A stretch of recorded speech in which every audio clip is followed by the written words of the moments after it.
Boa tarde, estamos aqui no terceiro podcast do terceiro encontro da Advocacia do Noroeste Paulista, aqui na OAB de São José do Rio Preto. O Dr. Rodrigo Sodero veio acompanhar o Dr. Fernando Rubim para a gente bater um papo aqui e perguntar, e aí, doutor, o que está achando do evento? Ainda será sua palestra mais tarde? Boa tarde, bom dia, enfim, para quem está acompanhando a atividade. Primeira vez, né, em Rio Preto. Já me disseram que não era para errar o nome da cidade, né, para não falar Ribeirão Preto. Né, e muito organizada a cidade em si, né. Vi que teve uma boa adesão do público, né, que veio dos advogados da região.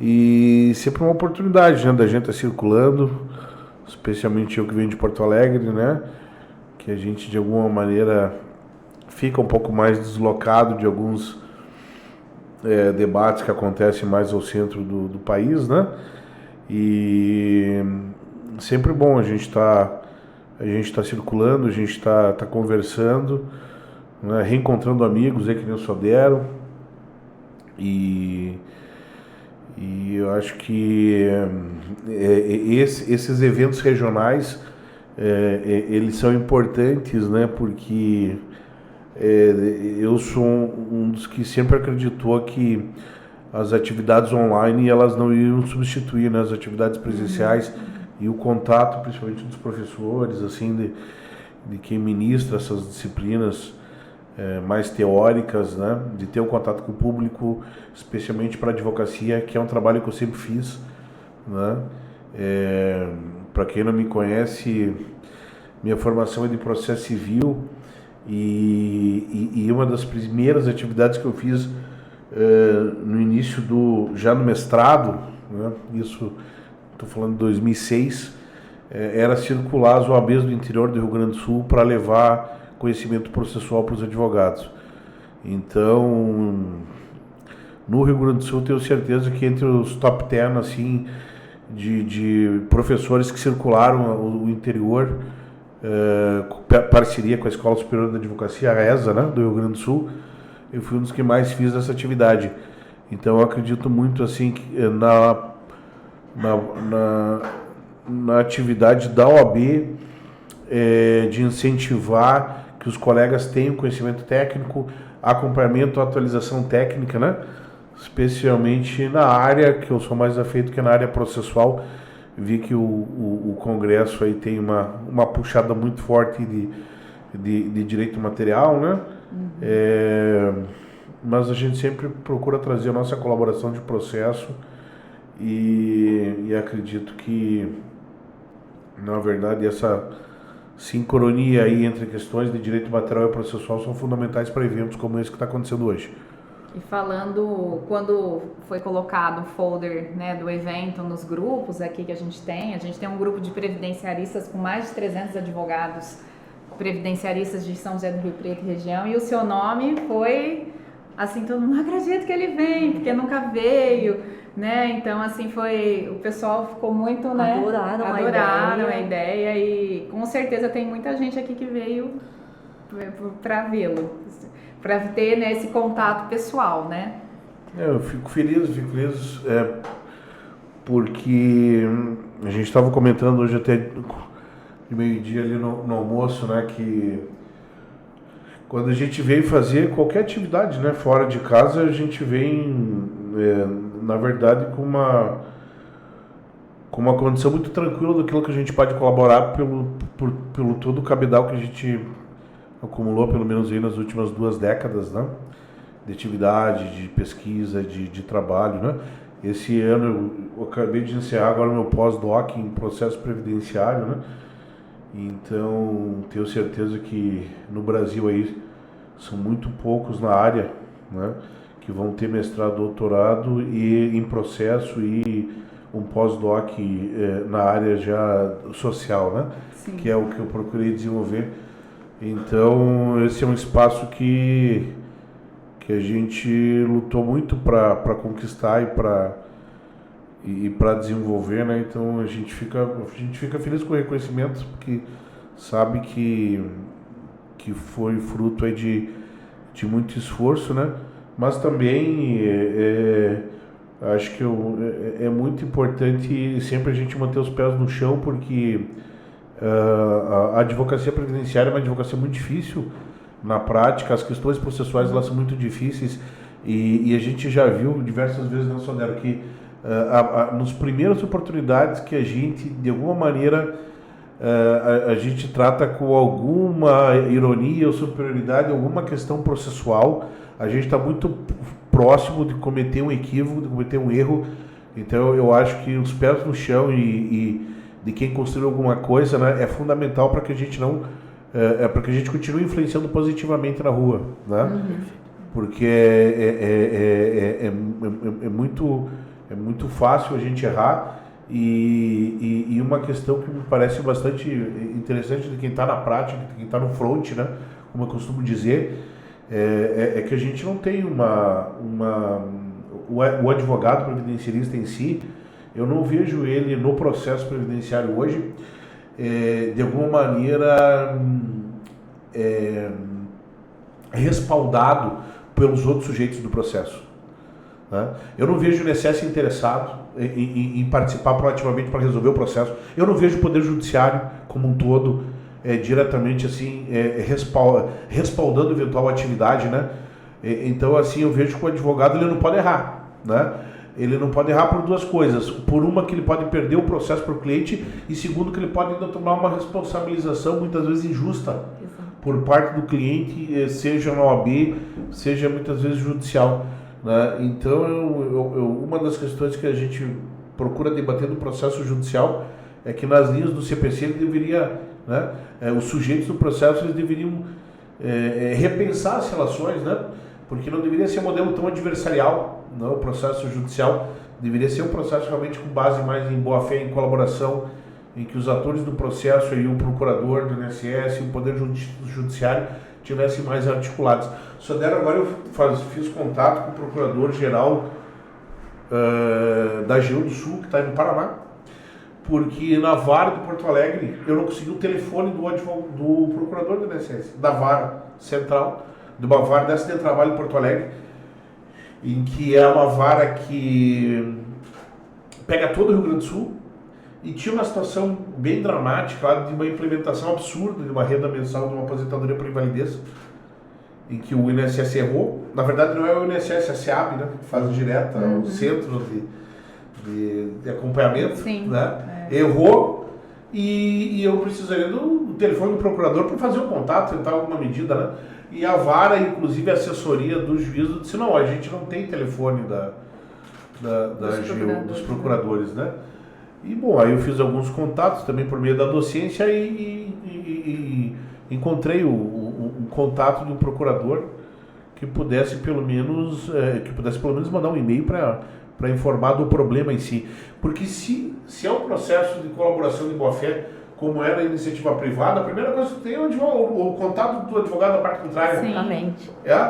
Então, essa dificuldade que a gente já encontra com o Poder Judiciário, agora a gente encontra com a AGU como se fosse um outro órgão de poder, assim, que não tivesse numa paridade de forças, de equilíbrio, né, dentro da guerra ritualizada. Então, embora principalmente o STJ, alguns temas, né, fale que não há tanta disparidade assim, entre o segurado e o próprio processo, evidentemente que há essa simetria estrutural, né, assim que eu estou chamando agora no pós-doc, né, uma assimetria estrutural que traz prejuízo direto nos processos individuais, né? E o exemplo é esse. Então a gente simplesmente não consegue contato com a outra parte. Com a outra parte. Estatisticamente, né, nós temos números aí que a gente também não sabe até que ponto esses números realmente traçam a realidade do processo. O professor entende que, diante das estatísticas tantas negativas do INSS, o maior réu que nós temos no país, a aplicação do CPC, né, nosso Código de Processo Civil, que depois de tantos anos ele houve uma atualização efetiva, e em conjunto com a 8.213, né, que é a legislação dos benefícios previdenciários, essa aplicação tem sido rígida, tem ocorrido uma flexibilização, até diante de tantos temas importantes, como recentemente o tema 1124 do STJ? Eu vejo que o código tratou ele mesmo de incorporar algumas questões importantes que já vinham sendo desenvolvidas na prática do processo previdenciário. Se a gente for pensar em algumas sistemáticas de flexibilização dos prazos, né, prevista no Código no artigo 139 do 6º, esse é um fator importante. Ajuste no pedido, que era aquela questão da fungibilidade de benefícios, o Código prevê isso no artigo 322, parágrafo 2º. Então, na verdade, é que o Código realmente ele veio trazendo novas questões, novos pontos que favorecem a discussão no âmbito do processo previdenciário. Agora, eu sou um daqueles que entende que não há necessidade de a gente ter um código especificamente de processo previdenciário, mas que a gente precisa fazer a leitura da disciplina do Código de Processo Civil à luz de dois fatores. À luz não só das partes que estão sendo envolvidas, que eu disse anteriormente que tem uma simetria estrutural, mas também à luz da matéria, do objeto que está sendo discutido no processo. Né? Porque, desculpe que eu estou com esse tempo. uma tosse vindo do sul aí. A questão é que o Código de Processo Civil, nas suas linhas gerais, nas suas linhas clássicas, ele vai muito bem para discutir questões em que envolvam partes que têm uma paridade de forças técnicas e econômicas muito grande, né? Que eu até brinco que é o famoso exemplo da Pepsi contra a Coca-Cola. Sim, né? sim. Aí o Código ele tem dá uma certa liberdade para as partes, discute algumas regras específicas como ônus de prova que fazem parte desse jogo, né? Quem melhor trabalha no processo pode ganhar, né? Com algumas questões de estratégia processual. Agora, quando a gente está falando de benefício de caráter alimentar, né? A gente tem que estar falando menos de estratégia processual e mais de discutir efetivamente, inclusive com poderes oficiosos do Estado juiz, tá? De saber se o segurado ou mesmo o beneficiário do uso ele implementou os requisitos ou não. Né? Então são menos questões processuais e mais questões de averiguação do direito material que está em jogo, que teria que ser examinado aqui. Né? E aí as regras do uso da prova teria que também ter uma certa flexibilização, mas que o próprio artigo, o Código também regulamenta isso, que é a chamada prova diabólica no 373, parágrafo 1º, né? Que é aquela dificuldade que alguns segurados têm. Agora, um mês atrás, eu estava pelo EBDP agora, no Macapá, fazendo um congresso de processo, e um dos comentários era esse, né? Dificuldade da população ribeirinha de produzir prova como segurado especial, né? Para garantir o benefício, principalmente para garantir o benefício de segurado especial e também benefícios aos dependentes de pensão por morte, né? Então, assim, se vai aplicar na população ribeirinha do interior do Brasil regras rígidas dos ônus da prova, como está previsto no artigo 373 do CPC, a gente vai ter uma dificuldade muito grande, né, de concretização dos direitos fundamentais sociais, né? Então, de certa forma, esse debate das questões processuais à luz do direito material e do direito constitucional não é uma discussão meramente teórica, né? Ela é fundamental. Ela é fundamental na hora da interpretação, no momento do julgamento, mas antes também da própria direção do processo do saneamento, de eventualmente de inversão do ônus da prova, né? Distribuição dinâmica do ônus da prova, ofício a terceiros que podem eventualmente colaborar, empresa, em hospitais, repartições públicas que possam participar trazendo documentos no processo para assessorar, né? Para assessorar. O grande ponto hoje do processo previdenciário que a gente teria que se dar conta de todos os sujeitos do processo, na verdade, é que a gente já tem um indeferimento administrativo. né? E a gente já se encontra numa situação bastante delicada em que o segurado muitas vezes ele já está sem o benefício há algum tempo, né? E a participação aí nesse momento dos atores do processo para resolver aquela questão ela é muito importante, ela é muito significativa no processo individual, né? E essa preocupação na prática a gente não nota. E aí entra o agravante da questão do valor financeiro do ajuizamento do juizado. Parece que o processo que envolva menos de 60 salários mínimos é um processo de segunda classe, que tem um interesse menor. E, na verdade, quem menos ganha é o que tem mais necessidade daquela prestação, né? Deveria estar, até a primeira vez que eu vou falar isso, eu acho, deveria quem está com até 60 estar no procedimento comum. Ter ele o direito a um melhor procedimento judicial capaz de responder àquele indeferimento administrativo para uma reversão de tese, digamos assim, a concessão do benefício. O valor da causa não condiz com a complexidade, né, da causa. Às vezes a causa tem um valor menor, mas ela tem uma complexidade muito grande e o juizado te limita, né? Na verdade, a lei especial do juizado, né, 9.095, ela também traz uma questão, que ela fala sobre a complexidade, mas a complexidade ali, ela, na minha opinião, minha humilde opinião, ela está implícita, isso muito subjetiva. Muito subjetivo. Professor Rubim, o professor trata essa subjetividade, né, da Lei 9.099, até mesmo em razão a se o doutor acha que é subjetivo ou não, enquanto a complexidade. Porque, por exemplo, um laudo, que ponto ele é complexo para formular a prova diante do nosso Código de Processo Civil? Essa questão ela me dá a oportunidade de falar de uma circunstância que no âmbito da doutrina do processo civil ela é relativamente bastante discutida, que é a questão seguinte: na década de 90 nós tínhamos uma complexidade de processo quando o sistema de juizado foi instituído e depois pela lei 10.259 de 2001, né? Então a questão é que a complexidade do processo hoje é completamente diferente. A advocacia que a gente tem hoje é completamente diferente da advocacia que eu tinha quando eu comecei, quando eu era estagiário, por exemplo, exatamente lá em 2001, né, no período que eu era estagiário. E o que a doutrina do processo fala, nesse caso, é que as alterações legislativas que são posteriores, elas precisam ser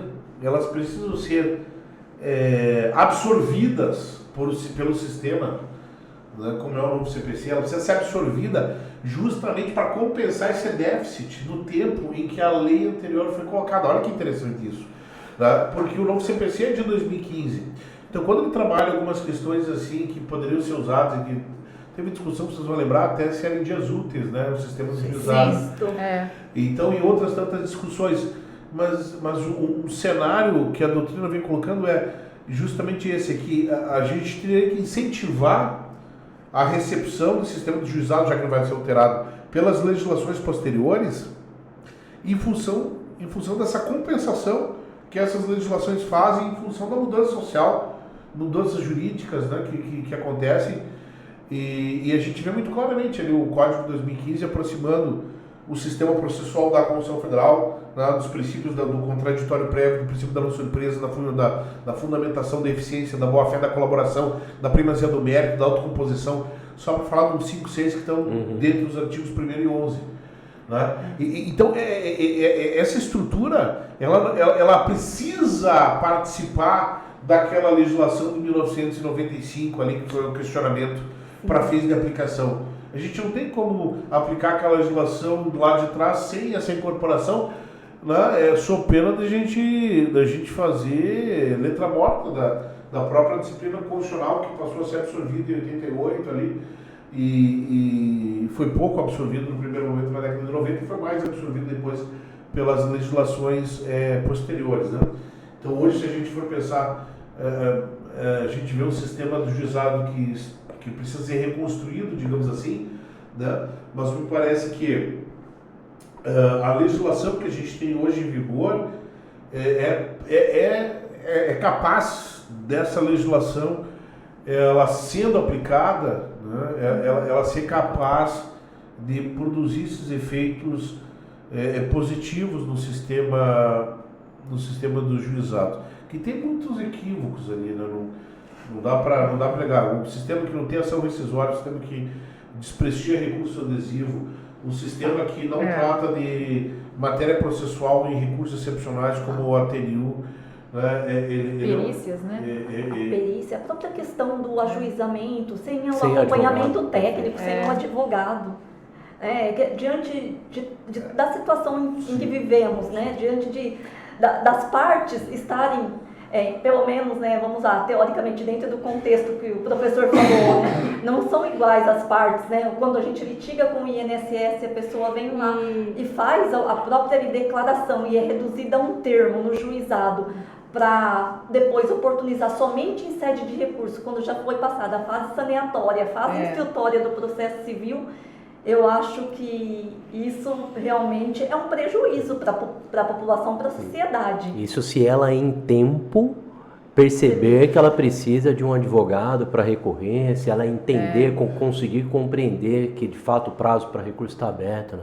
Gosto muito de ouvir o Fernando falar sobre isso, por isso estou quietinho aqui, porque é um dos caras que mais domina o processo civil aplicado ao direito previdenciário no Brasil, é meu amigo, mas falo aqui sem suspeição da competência do Rubim sobre o assunto, e várias coisas me passam ouvindo o Rubim, tenho vontade de anotar as coisas, porque é muito bom ouvi-lo, né? E um ponto que me pegou aqui na fala dele lá no início foi sobre essa tendência, não só, mas essa realidade que a gente vive adversarial da administração pública previdenciária no processo previdenciário, quando não deveria ser assim, né?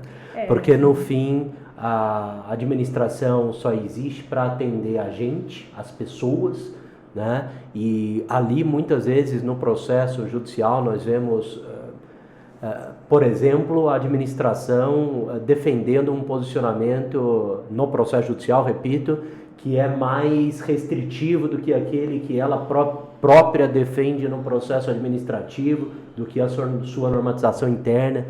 E realmente acho que a gente precisa pensar mais, pode parecer muito teórica essa minha fala, acho que não, no estado na recomposição do estado das coisas, né?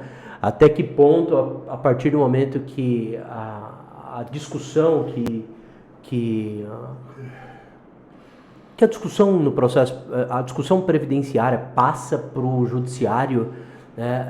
Até que ponto a procuradoria do INSS, quem trabalha defendendo os interesses do INSS, pode ou deveria, né, defender a ferro e fogo sem a observância das normas administrativas, enfim.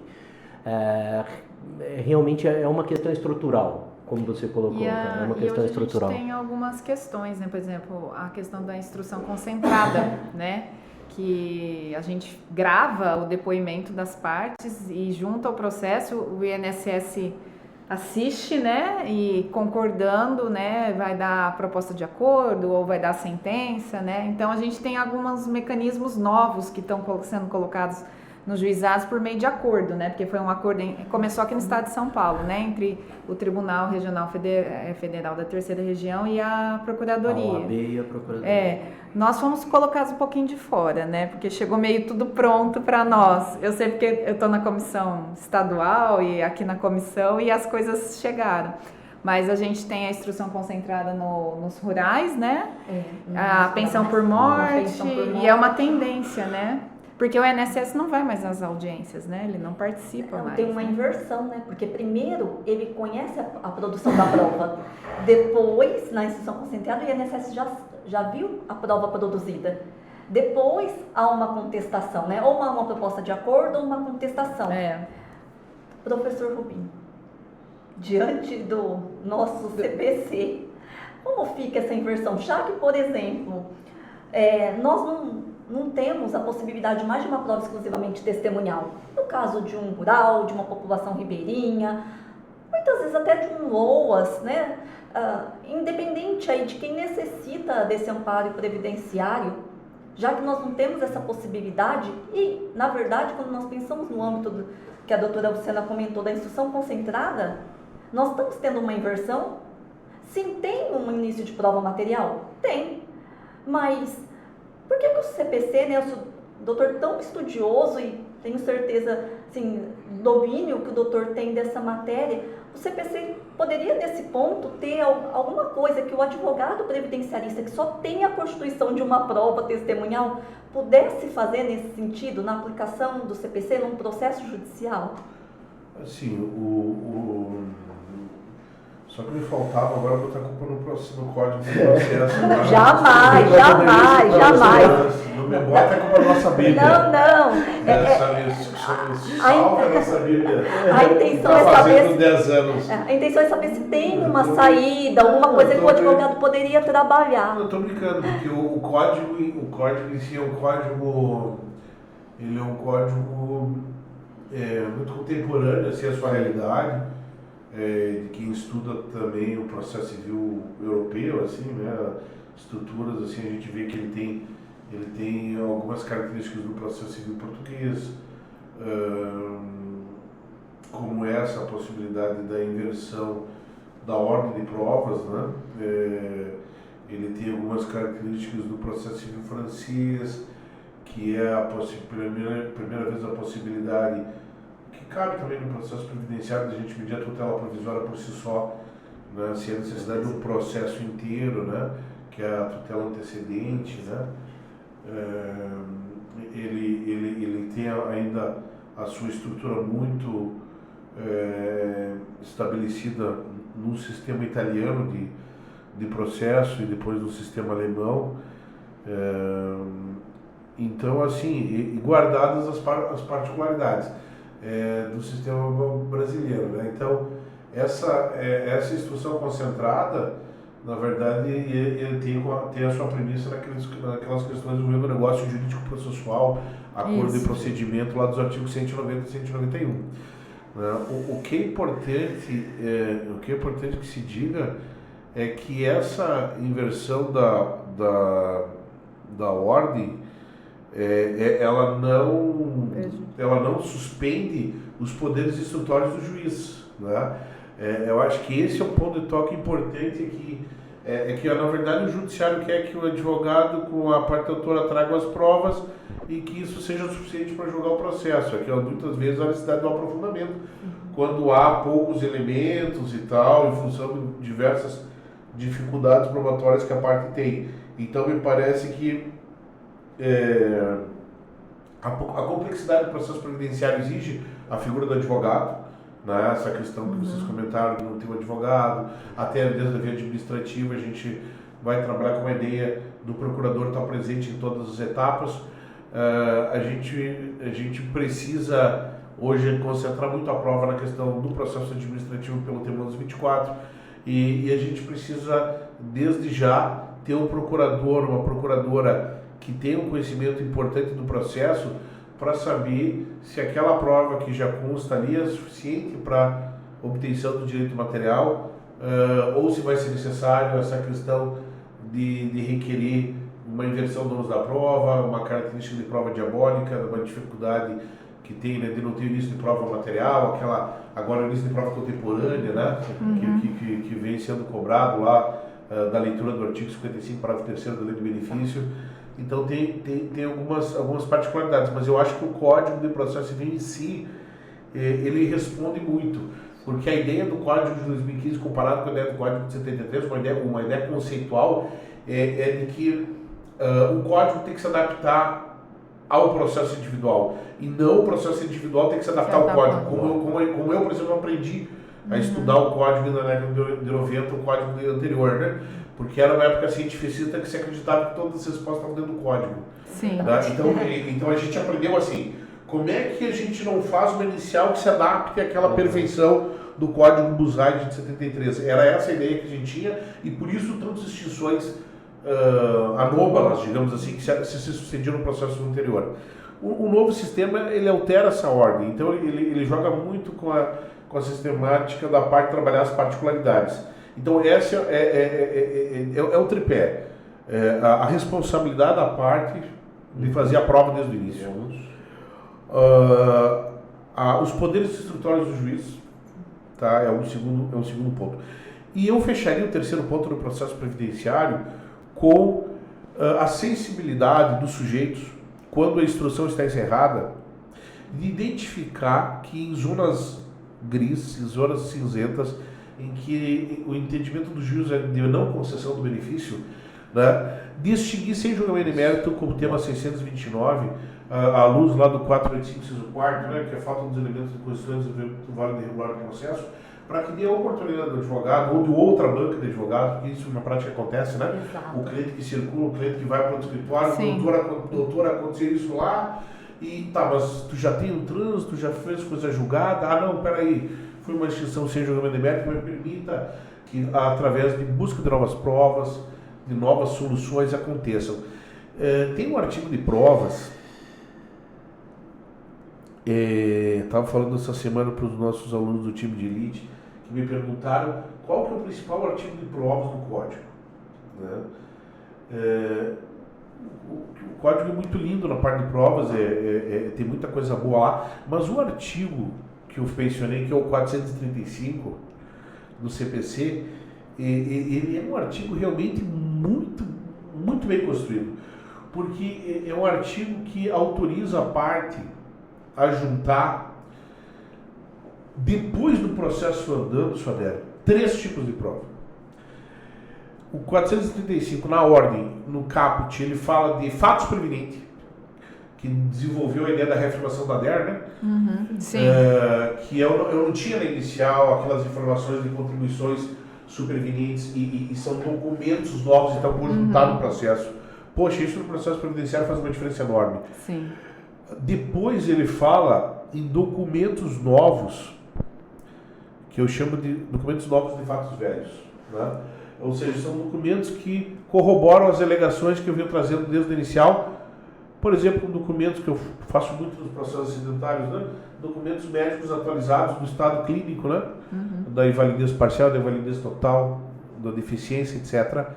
Que são documentos que eu posso juntar, também diz o STJ, dentro das instâncias ordinárias.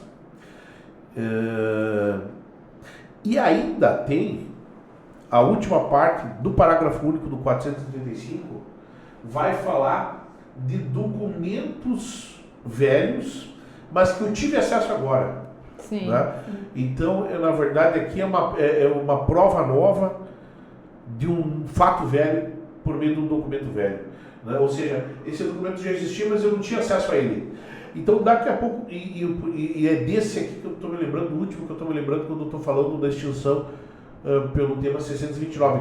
Porque daqui a pouco uma outra banca de advogado vai encontrar documentos velhos que a parte não fez uso, porque não teve acesso, porque não foi buscar. Né? É as folhas amarelas ainda, é documento velho, é fato velho, é fato antigo, mas é documento não velho. Mas a prova é uma prova que o sistema vai considerar como prova nova, porque não foi usada no processo anterior.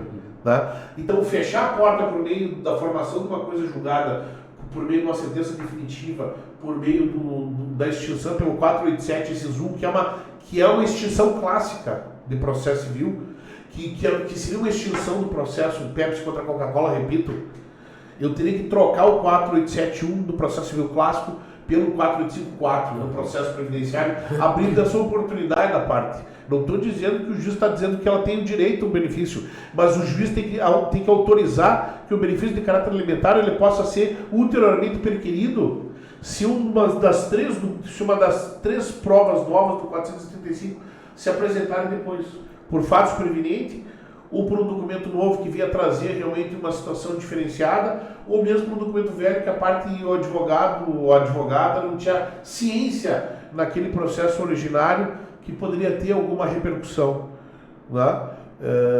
E só um parênteses, o STJ, nessas 3 hipóteses do 435, diz que no procedimento comum só acabaria ação rescisória pela última, só pela prova nova do documento velho de fato velho, que é a hipótese da prova nova do artigo 966, 7, né?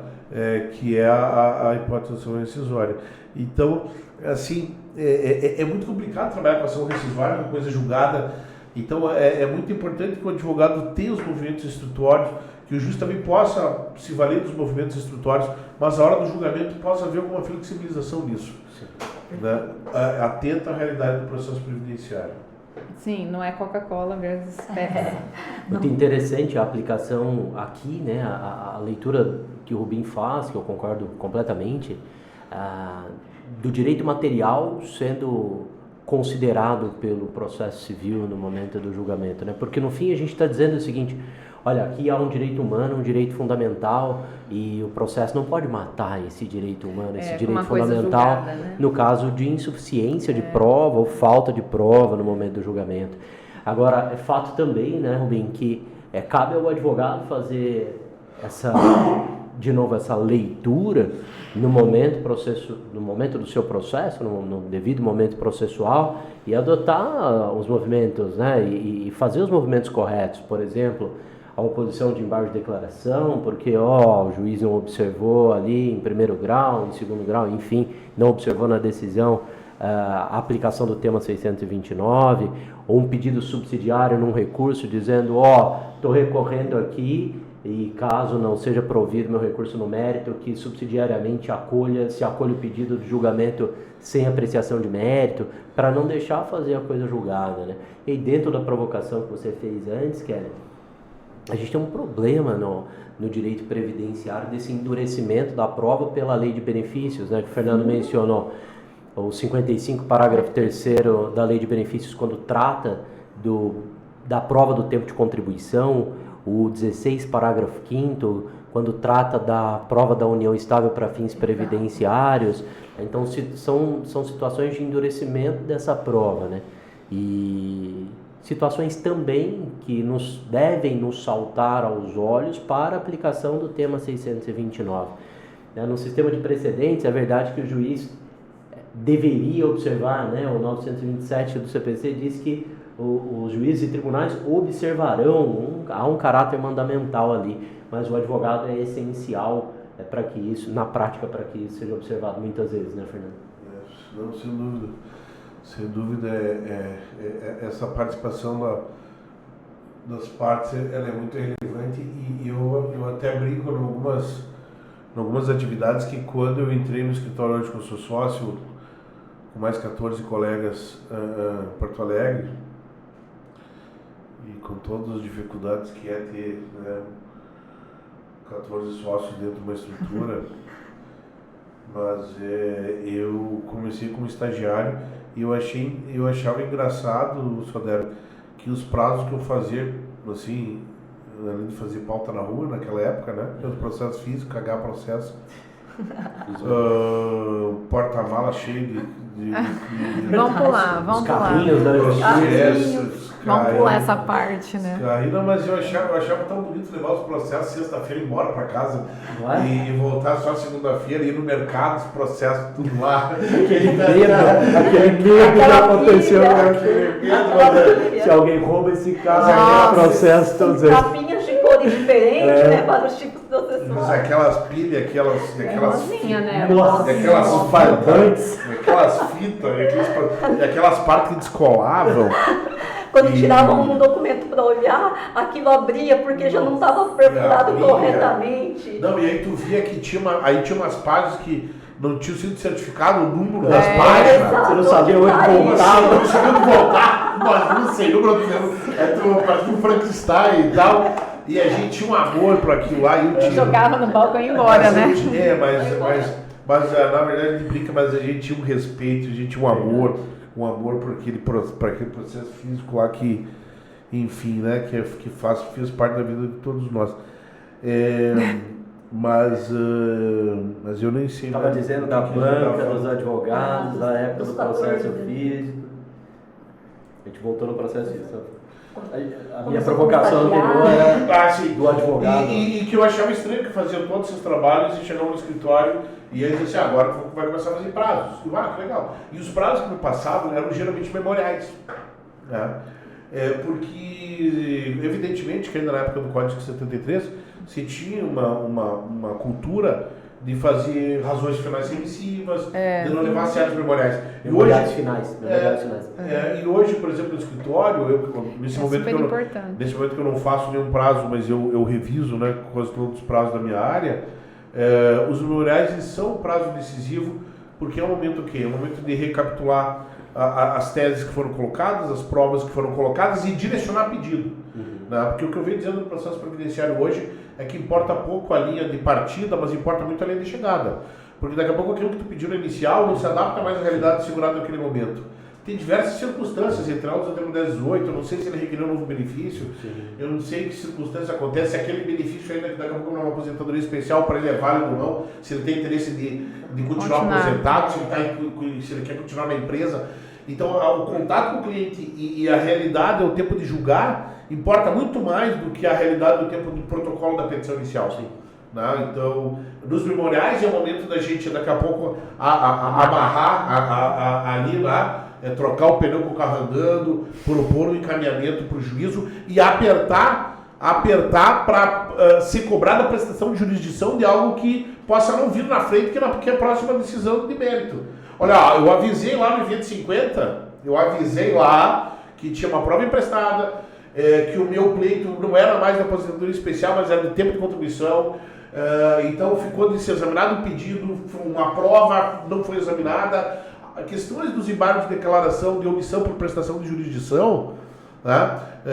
Que é ali que vai trabalhar o 1022, e também ali o 489 também tem uma referência sobre esse conceito de omissão relacionado à prestação de jurisdição insuficiente. Mas tu vai apertar a partir do momento que durante o processo tu desenvolve essas questões e tu mostra para o juízo que houve um encaminhamento, né, que não foi examinado. Mas eu gostaria de fazer só um paralelo que já que o Sodero fez a lembrança da questão do processo adversarial, e eu acho que pela primeira vez que eu falo assim, mas pretendo escrever sobre isso na sequência, sobre, digamos assim, a necessidade do advogado, ele não está tão sozinho no processo previdenciário com relação aos encaminhamentos. Eu acho que essa é uma realidade que a gente vai precisar cobrar mais da estrutura pública, da administração pública, que é um comprometimento com a verdade dos fatos, com os precedentes, que é algo que eu venho conversando com o Sodero e convidando também ele para participar aí do nosso time de elite, lecionando o tema dos precedentes, né, já que é um dos maiores conhecedores e estudiosos dos precedentes, do julgamento dos temas no Brasil, né, que é o Sodero. Por quê? Porque o advogado ele não pode se ver sozinho no processo buscando por algo que é absolutamente legítimo, sabe? Como, por exemplo, um cumprimento, vou voltar a esse tema que eu acho muito sério, que está acontecendo muito no Brasil, e o Sodero também faz bastante mentorias como eu faço, que é obrigações de fazer equivocados por parte do INSS. O INSS tem um título executivo e ele vai lá e ele não cumpre fielmente o título executivo. Não.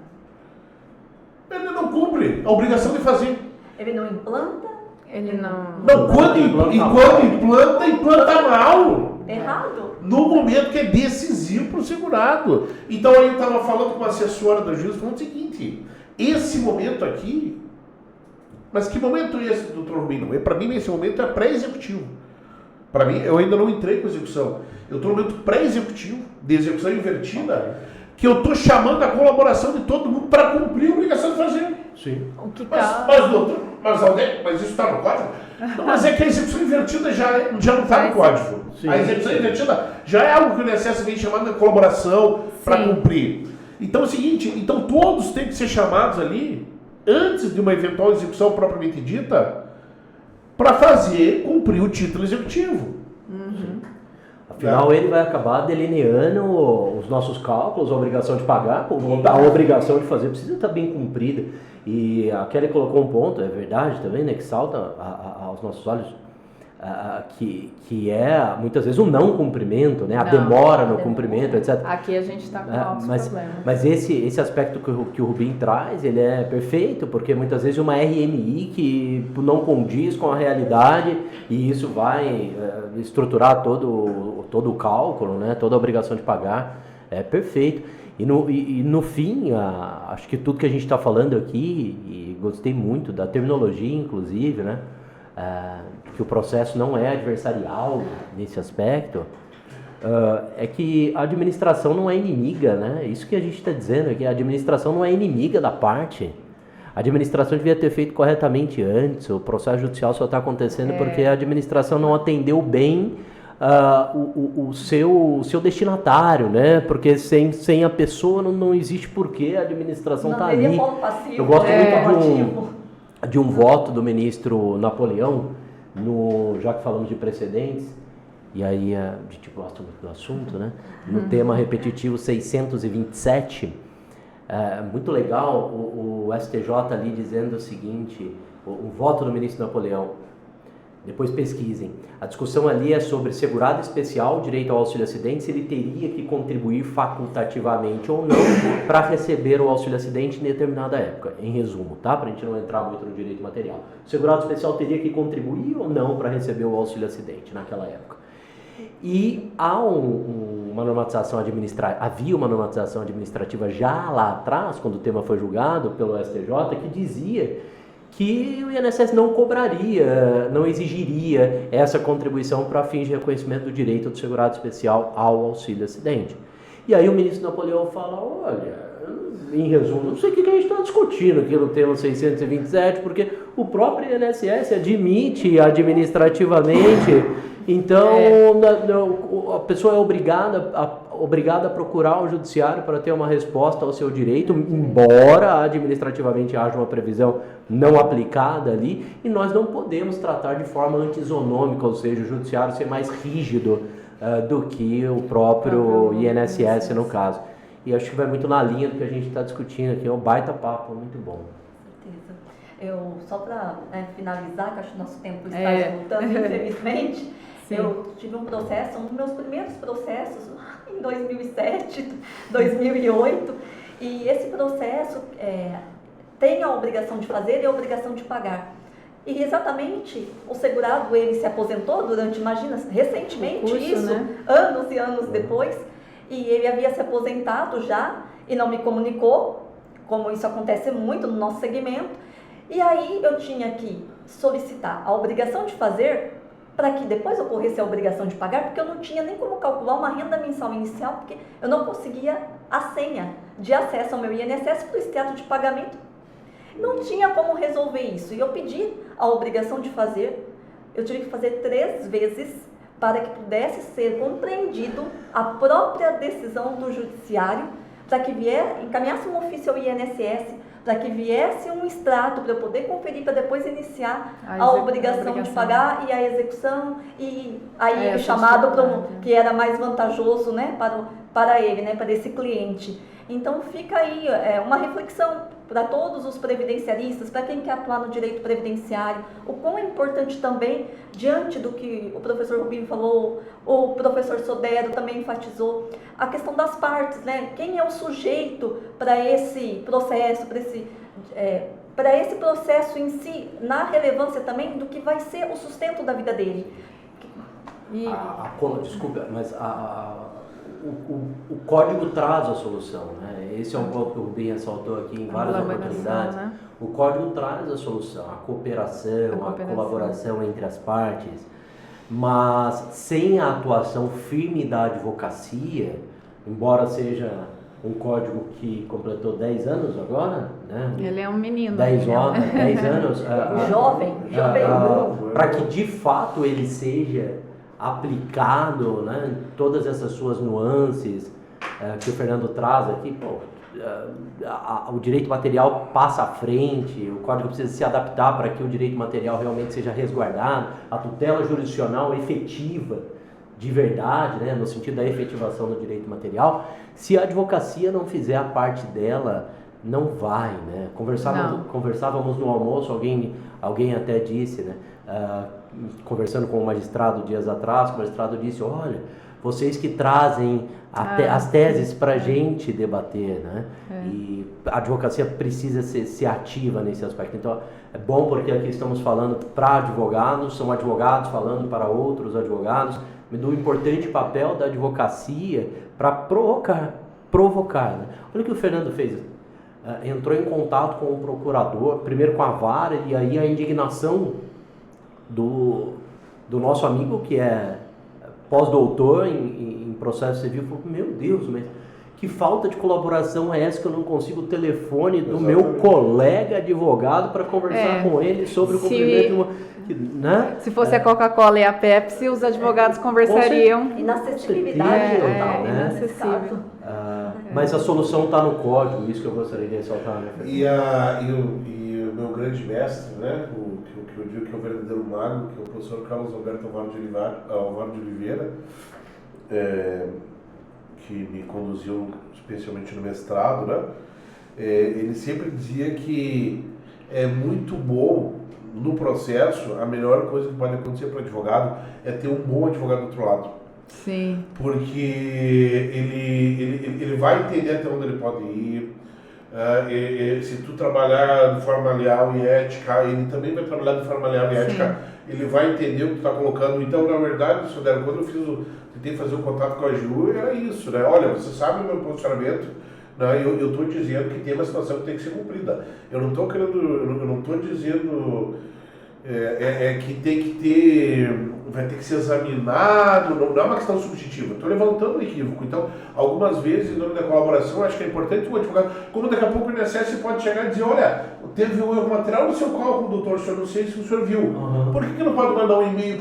Por que tem que dar um prazo? Por que não pode ligar ou mandar um e-mail? Ou o senhor acabou de mandar lá uma situação que achei meio estranho, 1 milhão o cálculo. O senhor não quer refazer antes de levantar? Impugnação e tal, alguma situação? É que daí vai se esconder atrás de número de processo, vai se esconder atrás de uma série de fatores que a gente volta à discussão. O INSS, ele não deveria ser, né, um adversário dentro do processo. Ele teria que ser um facilitador em que ele examinasse com cuidado, cautela, tudo bem, mas agora nesse momento que a gente falou, especialmente da execução, a gente está aqui, a gente está falando de título executivo transitado julgado. E outra coisa que acontece muito no Brasil, que você sabe, é o seguinte, se justifica a exceção, né?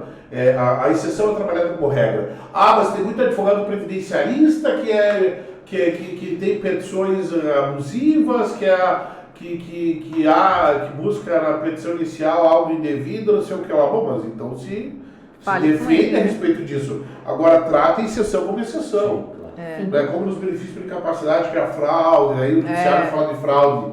Mas quem advoga aí como eu há 26 anos, a gente sabe que essa é a exceção. A maioria das incapacidades existem. Né? E o INSS, na demora das perícias e todas essas situação, ele acaba sendo corresponsável por todas as situações. E às vezes falta até um pouquinho de urbanidade, né, nas petições, porque esses dias eu peguei uma petição que ela recebeu o auxílio-doença na via administrativa e foi indeferido. Eu entrei na judicial, o perito judicial deu a incapacidade, aí veio a contestação dizendo que já era uma doença pré-existente, sendo que ele errou administrativamente, e aí já começou a palavra de que a segurada estava tentando levar vantagem, que a segurada... Então, até na minha petição eu disse, olha, peraí, vamos manter a urbanidade, porque o benefício foi concedido na via administrativa. O perito reconheceu a incapacidade, aí vem o INSS em contestação dizendo que ela está tentando fraudar o sistema. Então, falta a gente não pode deixar passar essas narrativas. Não. E seguimos na luta, muito bem. Só uma última dessas composições que foram feitas na mesa aí que eu gostaria de colocar assim, né? Que eu venho escrevendo muito que o processo tem que se vir, o processo previdenciário, ele tem que ser visto como um espaço de construção de direitos. e não de declaração de direitos. Isso é muito diferente e é uma questão que eu chamo a atenção do pessoal que está também nos ouvindo, porque em geral o judiciário ele tem um entendimento que ele vai declarar o direito material e tal. E na verdade nós temos um indeferimento, nós temos alguns processos que são mega complexos, com a possibilidade de concessão de mais de um benefício. Aí tem a questão da concessão do melhor benefício, agora tem a questão da concessão do melhor marco de benefício, né, inclusive pelo tema 1124. Então, chamar a atenção dos nossos colegas para isso, né, para a complexidade do processo e para trabalhar desde a petição inicial a ideia de que o processo é um espaço de construção. Por quê? Porque esse tipo de técnica e de argumento também é para chamar os outros atores do processo para a importância, para a eventual complexidade que se estabelece naquele caso concreto, né? Para a necessidade de uma avaliação pormenorizada que muitas vezes envolve a produção de prova, que muitas vezes envolve a análise de uma documentação mais específica, inclusive em poder de terceiros, né? Porque a gente não pode simplificar demasiadamente o processo, né? Entendendo que ele é um mero espaço de uma declaração de um direito que pode ter acesso rápido em via administrativa e muitas vezes ele exige, né, uma construção, alguns espaços que se cede, né, algum terreno, para construir, digamos, uma solução de um direito, algum diálogo, e isso é muito importante que a gente chame os atores do processo para esse tipo de responsabilidade. E nessa linha, né, o que eu acho importante, falando mais para a prática da advocacia, parece óbvio dizer isso, mas é o que eu venho toda semana confirmando, né? O prazo mais importante sempre é o próximo dentro do processo. É verdade. Algumas vezes a gente desmerece alguns prazos no processo.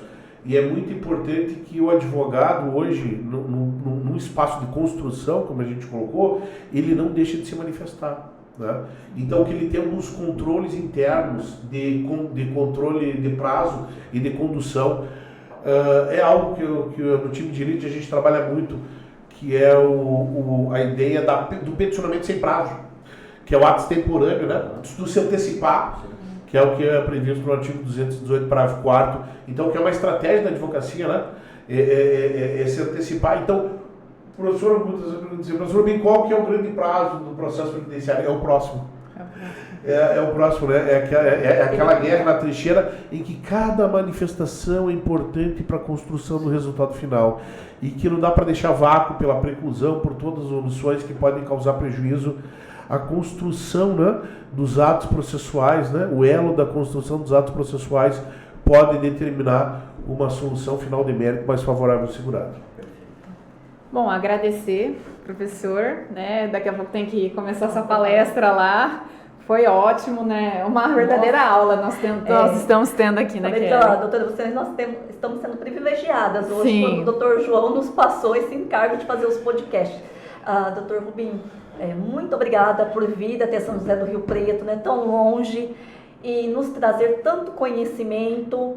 Eu também já o sigo no Instagram, já acompanho, mas pessoalmente assim é sempre diferente, né, esse contato e poder aprender tanto como estamos aprendendo aqui nesse podcast.